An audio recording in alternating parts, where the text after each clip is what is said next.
Bienvenidos a Belief FX. En la clase de hoy vamos a hablar sobre los puntos de pivot. Los operadores profesionales y creadores del mercado usan los puntos de pivot para identificar importantes niveles de soporte y resistencia. En pocas palabras, el punto pivote y sus niveles de soporte y resistencia son áreas del cual se puede ver en qué dirección el movimiento del precio pueda ir. ¿Cómo se calculan los puntos de pivot? Los puntos de pivot y los niveles de soporte y resistencia se calculan usando los datos de la última sesión de trading, que son apertura, alto, bajo y cierre. No te preocupes, ya que no necesitas realizar estos cálculos, tu software lo hará automáticamente por ti y trazarlos en el gráfico. Punto pivot o PP viene a ser el alto más el bajo más el cierre entre 3. Niveles de soporte y resistencia se calculan así: primer nivel de apoyo y la resistencia. El primer soporte viene a ser el S1, que viene a ser 2 multiplicado por el punto de pivot menos el alto. Primer resistencia viene a ser R1, que equivale a 2 por el punto de pivot menos el bajo. Ahora, segundo nivel de soporte y resistencia viene a ser segundo soporte o S2, que viene a ser el punto de pivot menos el alto menos el bajo. Segunda resistencia R2 viene a ser el punto de pivot más el alto menos el bajo. ¿Cómo operar con los puntos de pivot? Trading de rupturas. El punto de pivot debe ser el primero que debemos mirar para entrar en una posición, ya que es el nivel principal de soporte y resistencia. Los grandes movimientos de precio por lo general ocurren en el precio del punto pivote. Solo cuando el precio alcanza el punto pivot, entonces recién serás capaz de determinar si ir largo o corto y establecer puntos de toma de ganancia y stops. Generalmente, si los precios están por encima del punto de pivot, es considerado un nivel alcista, y si están por debajo es considerado bajista. Digamos que el precio ronda alrededor del punto pivot y cierra por debajo y decides ir corto. Tu stop loss sería por encima del PP y tu objetivo inicial sería beneficios en S1. Trading de rangos. La fuerza de soporte y resistencia en los diferentes niveles de pivot se determinan por el número de veces que el precio rebota el nivel de pivot.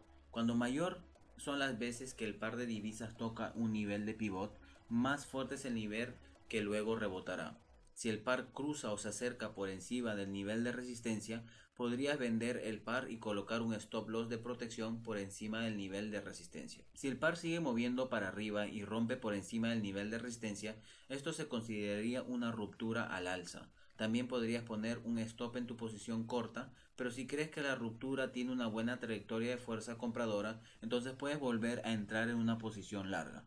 También podrías poner tu stop de protección justo debajo del anterior nivel de resistencia que acaba de ser sobrepasado, que ahora pasa a ser un soporte. Por ejemplo, acá podemos ver, ¿no?, el punto de pivot que está acá en el medio, que significa el PP, y vemos cómo acá el precio se mueve entre el nivel de PP, ¿no? El precio sube, se consolida acá más o menos en el nivel de punto de pivot, el precio baja, llega a S1 y rechaza.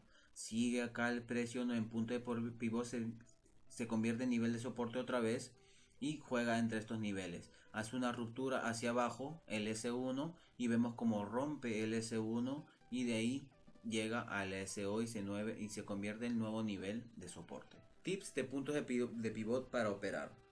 Si el precio está en el PP o punto de pivot, debes estar atento si regresa al R1 o S1.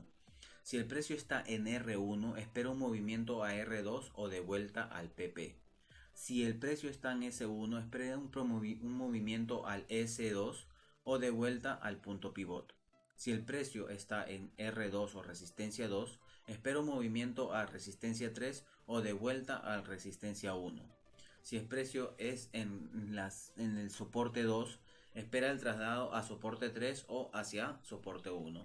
Si no hay noticias importantes que puedan influir en el mercado, el precio suele moverse del PP al S1 o R1. Si hay noticias importantes que puedan influir en el mercado, el precio podría pasar a través del R1 o S1 y alcanzar el R2 o S2 e incluso hasta el R3 o S3. El R3 y S3 son una buena indicación para el rango máximo en días de extrema volatilidad, pero puede sobrepasarse en ocasiones. Las líneas pivot funcionan bien en mercados laterales o en rango, ya que lo más probable es que los precios oscilen entre las líneas R1 o S1. En una fuerte tendencia el precio sobrepasará la línea de pivot y seguirá su curso. Ahora veremos cómo utilizar los puntos de pivot en tiempo real. No te olvides de estar y participar de nuestros webinarios de domingo a jueves. Ahora podemos ver un ejemplo en el par euro JPY de punto de pivot. Estamos en una hora. Lo que tienes que hacer acá en TradingView es ir a indicadores y pones acá pivot nada más y pones puntos de pivot y estándar y te van a salir estos que están aquí. Tenemos el P que está acá, el punto de pivot, y vemos cómo no se traslada a R1 y se mantiene ahí. Baja al punto de pivot original y se juega ahí. Vamos a ver el día anterior también cómo juega acá en el punto de pivot, baja, no llega al S1, pero llega al R1 y de ahí rechaza. Igual, acá tenemos, ¿no? Como el punto de pivot estamos acá, pero el precio llegó a R1, se movió más o menos en el punto de pivot que está acá y el precio bajó a este nivel S1 y rechazó otra vez. Lo que usualmente vamos a jugar entre el punto de pivot original, el S1 que está acá, soporte 1 y R1, la mayoría de veces. Por ejemplo, acá tenemos un ejemplo como estuvo en el nivel de pivot acá y el precio llegó a R1, pasó R2, ¿no? Llegó acá, hizo una prueba R1 otra vez y de ahí el precio se fue hacia arriba en una tendencia. Acuérdate que esto va a funcionar mucho más, ¿no? En cuando el precio está en una forma horizontal. No te olvides por favor de estar en nuestros webinarios de domingo a jueves. Muchas gracias.